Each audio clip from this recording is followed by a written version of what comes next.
Is Jalen Brunson a $30 million a year player? And what should the Mavericks pay to retain the former Villanova guard? This is Inside the Mavs right here on Kevin Gray Sports. My name is Kevin Gray. You can find me on Twitter, Facebook, and Instagram at Kevin Gray Sports. Make sure you hit that subscribe button right there for all things Kevin Gray Sports here on YouTube. And you can catch you on your home with the Dallas Cowboys and Texas Rangers. 105.3 The Fan. A huge debate is going to swell this summer about the value of Jalen Brunson, a guy who averaged nearly 22 points per game this postseason, averaging over 16 points per game, shot over 37% from the three-point line, shot 84% from the free throw line, and this year shot over 50% from the field during the regular season.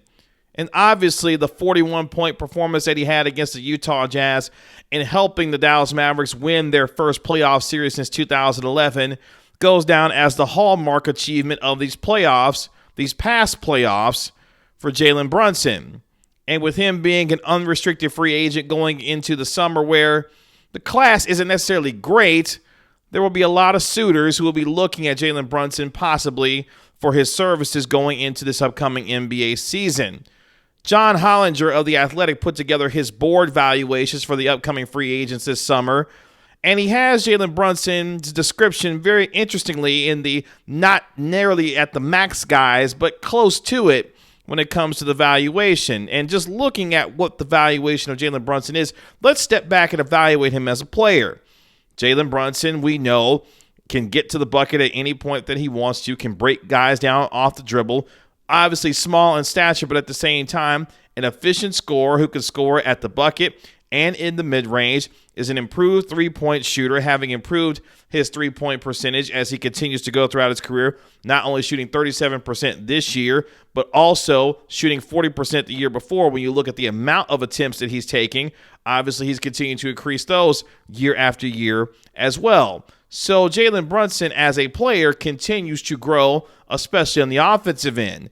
We know the limitations that he has on the defensive end at times, can be physically overpowered just because of his size, but is one of the best in the NBA at drawing charges across the NBA. His body positioning and his basketball IQ and awareness on the defensive end has helped him at times overcome the limitations that he may have physically.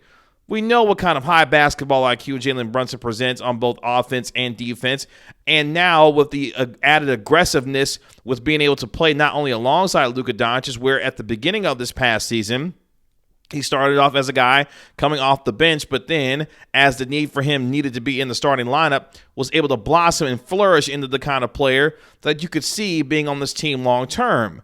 The question is now, how do you evaluate him as a player? Not just what he brings on the floor, but now when we talk about the business side of things, what he looks like as a player going forward for this franchise. And don't make any mistake about it. If the Mavericks do decide to retain Jalen Brunson, which we know Mark Cuban is going to have at the top of his priority list, Nico Harrison saying the same during his exit interviews, they're going to have to pay a pretty penny to keep Jalen Brunson around.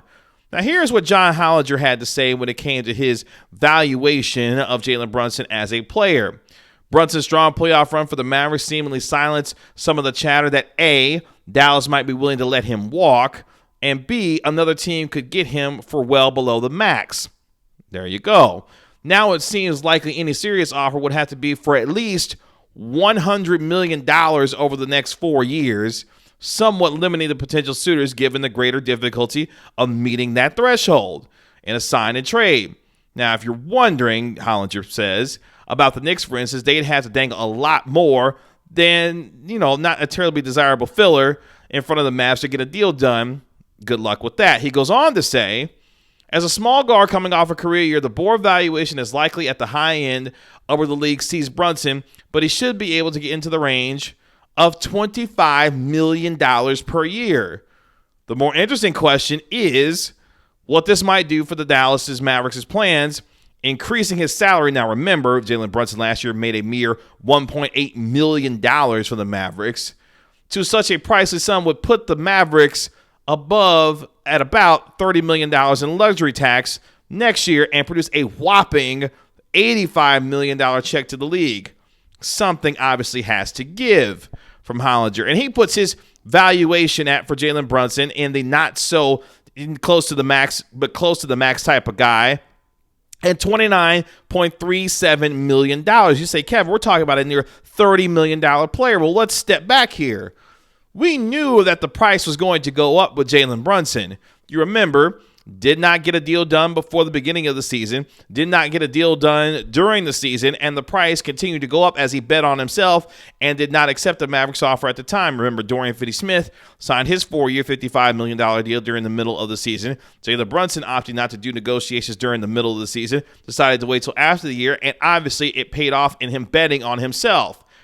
And if you look at what Jalen Brunson is as a player relative to his growth from the beginning of his career to it now, and then thinking that he'll continue to grow as his career goes on, $20 to $25 million a year for this player is really a bargain. When you look at the efficiency numbers, the field goal percentage, the free throw percentage, the increased three-point field goal percentage in terms of his volume, all of these things take into account, and then being that much more comfortable playing alongside Luka Doncic in the starting lineup, while, yes, understanding what his defensive limitations are, $20 to $25 million in that range per season is a pretty good deal for Jalen Brunson.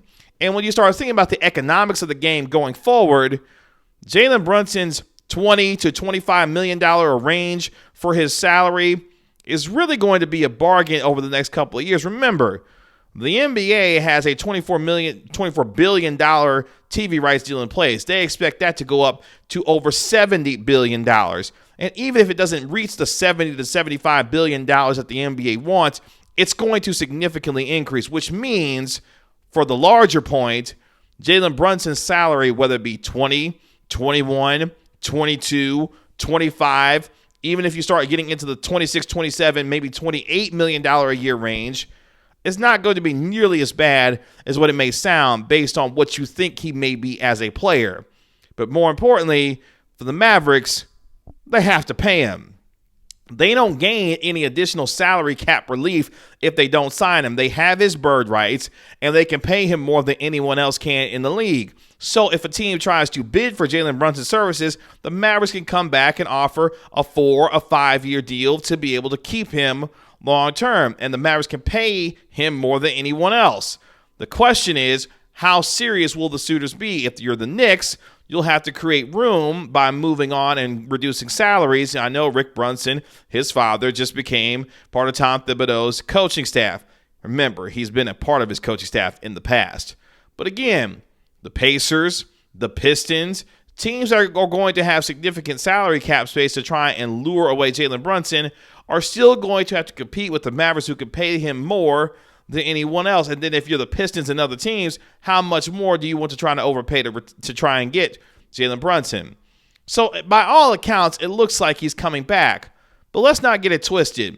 When you start hearing possibly $24 to $25 million a year on a 4 or 5 year deal for Jalen Brunson, someone like John Hollinger, who has his ear to the ground around the league, definitely understands the value that Jalen Brunson's commanding around the NBA.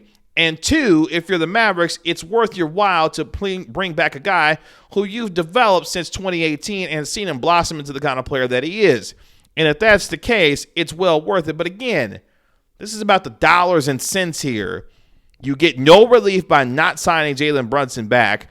If you do bring him back, now he becomes that much more of a valuable trade asset if you decide that down the road, maybe during the trade deadline next year or next year in 2023, when the free agency class should be that much better and that much stronger, and you believe that Jalen Brunson is going to continue to improve, you'll be okay with bringing Jalen Brunson back on a $20 to $25 million deal that by the time you look at it a couple of years down the road for a team, that's going to be a pretty good contract for a team looking to acquire a high-level player, a high-level role player like Jalen Brunson.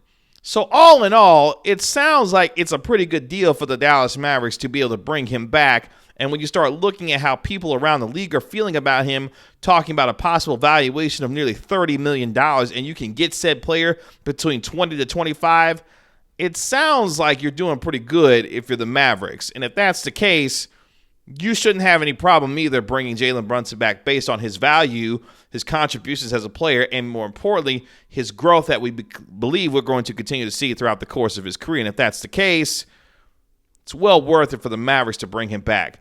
So I'm not on the train. I'm not bringing Jalen Brunson back. I'm not going to get caught up on the numbers when it comes to him and Han about the idea that he's a $25 to $26 million player. Ideally, you would like to get him in that $20 to $25 million range because that's appropriate for his production, his growth, and anticipated growth as a player going forward, even if you feel like some of the defensive limitations that he has aren't necessarily warranted to get up to the $30 million range. But Fred VanVleet money, where we're talking about a little over $21 million per year, is extremely appropriate for Jalen Brunson. We'll see how the Mavericks play it this offseason when it comes to not only negotiating with him, but how the rest of that roster possibly turns over given the fact that they made it to the Western Conference Finals. But had to set the record straight a little bit when it comes to Jalen Brunson. I think he will be back. The Mavericks want him to be back. They have a desire for him to be back. And more importantly, they should be able to make it and make it happen quickly. You can find me on Twitter, Facebook, and Instagram at Kevin Gray Sports. Again, my name is Kevin Gray. This has been Inside the Mavs right here. I'm Mavericks Insider Kevin Gray for 105.3 The Fan. Again, you can find me on Twitter, Facebook, and Instagram at Kevin Gray Sports. We'll talk to you later. Peace.